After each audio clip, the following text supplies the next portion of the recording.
Hey there, my dear virtual little siblings and future graduates. I'm Kevin, your guide to navigating the choppy waters of college admission. And after swimming in a sea of over 1,000 essays this past October, I have surfaced with 7 pearls of wisdom that I can't wait to share with you. And trust me, you're gonna wanna stick to the end because the last one is by far the most important. Let's kick off with the grand finale. The conclusion is your essay's curtain call. Instead of summarizing, think full circle. Can you connect back your opening scene or statement in a way that shows growth or insight? I know it sounds a little counterintuitive, but really try to end with a forward-looking thought that points to your future without sounding like a closing argument. A powerful ending can also loop back to your intro with a matured perspective. It's kind of like whispering an inside joke that only you and the reader are in on. Make the admissions officer nod in recognition and think, they've come so far.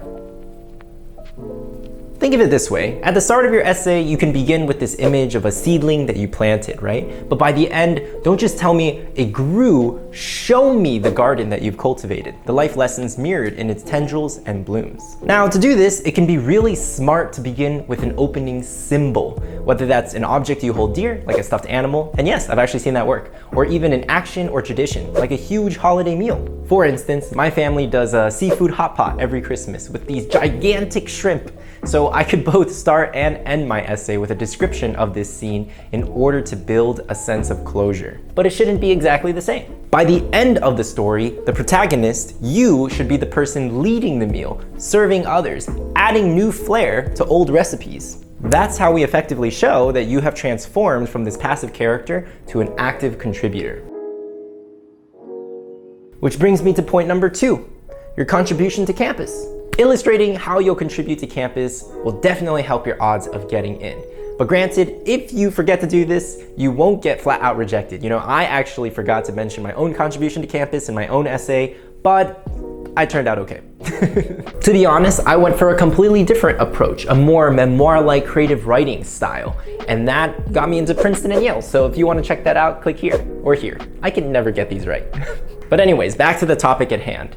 Showcasing a contribution to campus just adds another little check next to your name. You know what? The best way to explain this is just with an example. So let's pretend that you are a poet. Don't just write, "I love poetry." Instead, narrate the sensation of your fingers flying over the keyboard as metaphors pour out like rain. And then at the very end, bring it home. Bring it to your new home. I envision hosting open mic nights in the student lounge where every trembling voice or bold declaration finds refuge, fostering a campus culture where the power of words unites us all. See what we did there? We didn't just list out an activity. We placed you, the writer, the artist, in the very heart of campus life, actively enriching it. This is particularly helpful for supplemental essays which ask, why our school? And you know, sometimes they literally ask, like, how will you contribute to our community? This is it. This is how.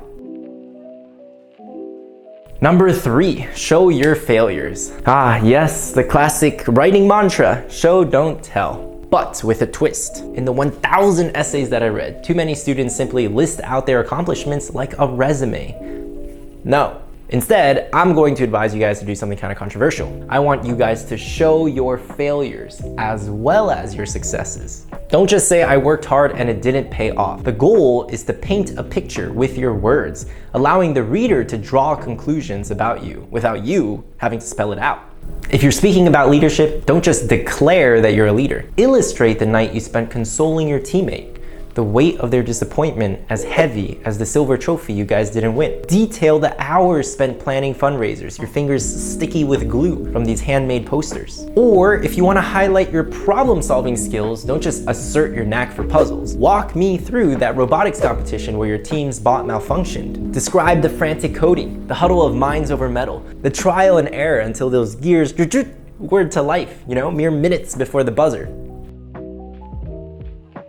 Number 4, be genuine. Let's talk about authenticity. Think about the hobbies and quirks that define you, the tiny actions and habits that really make you, you. If you collect vintage postcards, tell me about the texture of aged paper between your fingers, the faded images of far-off places, the stamps from countries that you yearn to visit. Those postcards might belong to you, but a part of you belongs in those postcards too. While we're being real, let's talk about voice. What I'm about to say sounds so simple, but I really wish more students did this.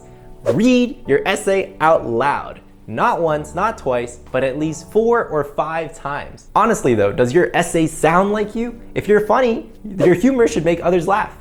If you're a philosopher at heart, your contemplative nature should echo in your words. If you're witty, lace your essay with subtle jokes. A story about a baking disaster? Well, tell me how you learned the hard way that sugar and salt aren't interchangeable, and how you now approach recipes and life's challenge with a pinch more caution. Again, if you're more introspective, then rely more on thoughtful reflections. So maybe in an essay about a family road trip, you're thinking on the journey and maybe imagining it as a metaphor for your own path of self-discovery. Each mile is kind of like a step towards understanding the landscapes that are within you. Your voice is not just about what you say, it's about how you say it. It's the rhythm and pulse of your story. So, whether it's the punchline of a joke or a thoughtful musing, make it unmistakably yours. Number 5, variety. Don't forget to weave variety into your essay. So if one paragraph focuses on your analytical skills, let the next reveal your empathy through your volunteer work, and in another, your creative flair for web design. Each sentence, guys, contributes to this multifaceted portrait of who you are. So also know that at the same time, you don't have to do everything in one essay.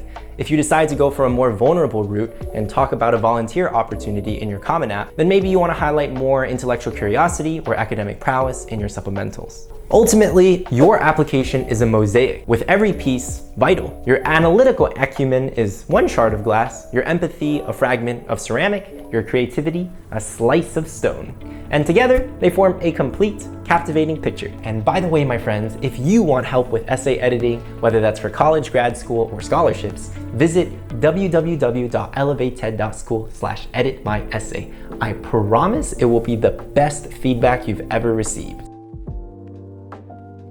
Moving on to nugget number 6, flow. Now this is related to the previous point because we also want a variety of sentence structures in addition to a variety of contents. Writers sometimes call this flow. Experiment with shorter sentences, 5 words, 2 words.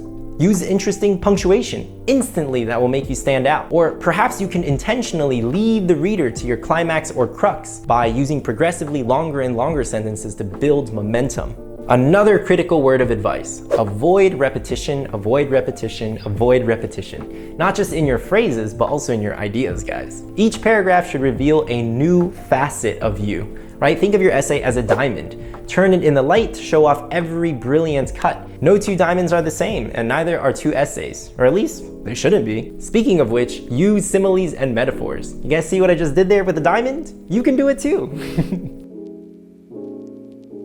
Last but not least, number 7, I don't see any other YouTubers or college essay counselors talking about this, but this is an issue that we call the eureka problem.